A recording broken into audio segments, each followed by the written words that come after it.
There's a boat of a rainstorm outside. I wasn't really sure what I would name this essay that I thought I would read today. Maybe government half-truths, flim, spin, spun, etc. And I have a quote from Upton Sinclair that I'll start this with. Quote, "It is difficult to get a man to understand something when his salary depends upon his not understanding it," unquote. Considering the policy implementation and ideas of the administration and its state-sponsored affiliate broadcast media organ NPR, I was reminded of the Godfather's method of persuading the senator to toe the line by placing a severed horse's head in bed with the senator while he slept. A day after Elon Musk's Starship blew up 4 minutes after launch, Elon Musk's Twitter rescinded its labeling of NPR as a state-sponsored broadcast affiliate. Those rocket launches can be subject to a lot of government spooky Democrat malintentions. Maybe it's a good idea to elect someone to manage Ukraine war funding that hasn't had his son employed in Ukraine, serving as a door for Ukrainians to lobby the White House. Issues abound to go over if one had the time or interest. Personally, I believe neither major party is capable of running a competent presidential candidate. Skepticism is the appropriate response for the times. The first issue is the Christian school shootings that left 6 dead. The sole remedy Democrats envision and bludgeon the public with is to bite a chunk of the Second Amendment and eat it raw. The second is the budget negotiation embedded in the U.S. public debt limit. The public says the sky's the limit on public debt, that he wants no limit on public debt so he can send another $250 billion of weapons to Ukraine to kill Russians during the new fiscal year without any trouble about maintaining a tight budget. Mass shootings are a cultural problem rather than one of Americans having too many guns. Democrats flood the nation with illegal aliens to provide neo-slave illegal labor and to prevent good wages for black and white legal laborers. That bumps out economic stability and helps flood prisons with urban Negroes that creates prison jobs for a few and reduce competition for desk and sundry indoor good-paying jobs preferred by women.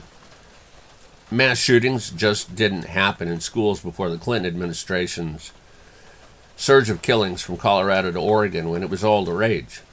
One might get the impression that mass shootings and gun murders are at least 50% a strictly black American issue, yet it may be that is simply because of the problem of black gangs. Even if guns were banned, much printing guns with 3D printers and fitting them with quality barrels and hammers would make them about as effective, yet less safe than manufactured weapons.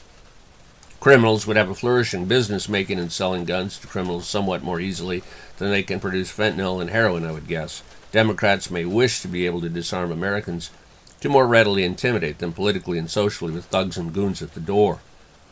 Mass shootings and targeted killings were probably enhanced by the rise of cell phones. Cell phones and a profusion of automobiles among youth allowed gangs to go mobile nationwide with coordinated attacks and even murders for public relations. Those are cultural phenomena that eating the raw meat of the Second Amendment won't mitigate.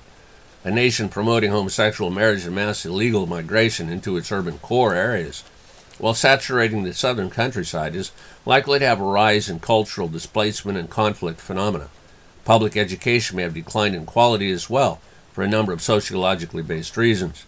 The decline is more one of education failing to adapt to the tech era rather than that of the educators of today being inferior to those of the past.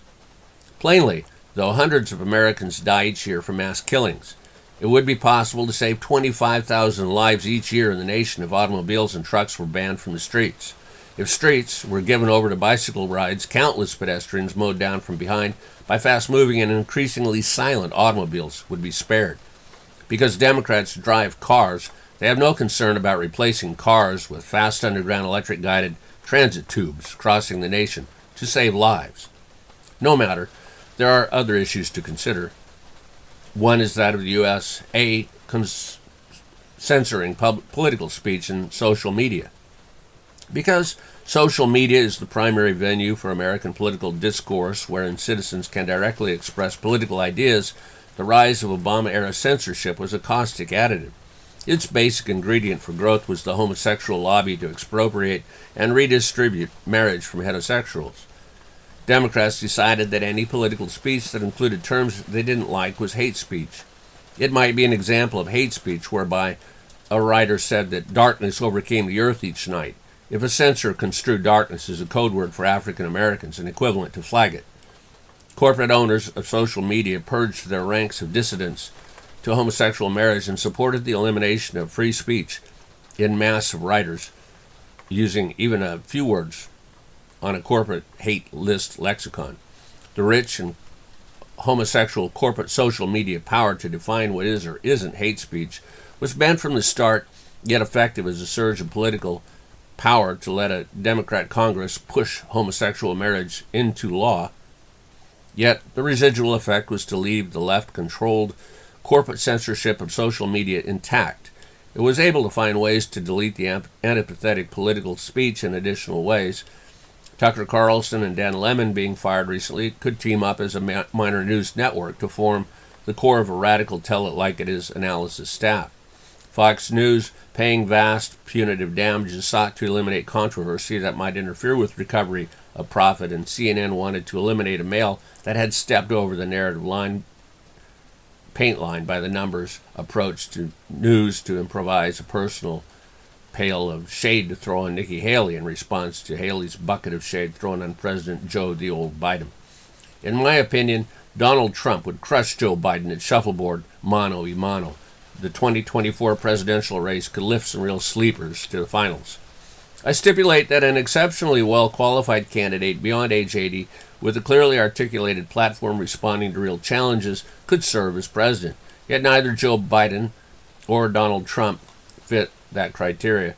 Rather, they're qualified in aspects of personal greed and ambition that places their own interest before that of others. I do not doubt that some people in advanced years may be outstandingly greedy until their last breath. I agree that hate speech can exist. The test of what is or isn't hate speech is well compared to the debate over what is or isn't art. Political speech should be protected if one wants to have a democracy. In fact, rather than ostensibly, using a few politically incorrect terms in an otherwise political essay or comment is a world away from simply writing a purely hateful piece without valid political ideas. Maybe it is comparable to the debate over pornography in art. One shouldn't censor a Da Vinci painting with a half-naked man as pornography because one knows it isn't, such as God on Sistine Chapel, The Creation of Man. Though a Monet with flowers and clothed women may be safer, while there are cases farther toward the gray area, with landscapes and naked bathers, a naked woman coating herself in chocolate, and simply naked women in lewd acts. Some pornographic actresses and actors might consider their methods artful in themselves, of course. I believe nowadays it is simply graded or labeled for viewer opportunity to decide if they want to experience the content. In the social media censorship of politically antipathetic writing, even a single word in 1,000 that is not approved by the censors is cause enough for deleting not only the essay but all of the author's writing, a complete ban from that social media outlet. One might wonder why the rich that own social media should so aggressively support the suppression of free speech. The reasons are many, and I will speculate about them, even though one must infer from sociological stasis rather than direct knowledge of a body of collusion that intended it. The rich and powerful throughout history have sought to totalize their control of society. One may approach the political summit of fascism from 360 political degrees, from socialist and communist to democratic and authoritarian. Controlling free speech and limiting it to those that reinforce the values of the powerful is as old as government. So it is a natural evolution of social media to make it controlled by the values of the rich, or rather the values the rich want the masses to have. It wouldn't be appropriate for values of piracy, amorality, greed, and fascism to be prevalent among the masses after all. The world's demographics of 8 billion souls living on a planet that can support just 2 billion at an American level of consumption means conflict is inevitable, and the choices are more one of those of how the conflict can reduce world population and how it will occur than if it will. It would be wrong to believe that the rich and powerful haven't considered how they might manage the conflict to their advantage. The MIT economist Lester Thurow commented in one of his books circa 1999 that the traditional family structure doesn't work anymore for the economy, and that radical change has to happen. The traditional family structure, with its propensity for economic expansion, is like an inverse pyramid, increasing from the bottom up demographically, and everyone in it expects a better standard of living than that of the preceding generation. Elites thus have decided to put some intention on economics to radically change the political economy of the United States that would annihilate traditional families and heterosexual marriage with reproduction as normative. Promoting homosexual marriage was a brick in the wall, sealing traditionalists in the past with their cask of Amontillado. Elon Musk's Starship is the biggest rocket ever launched.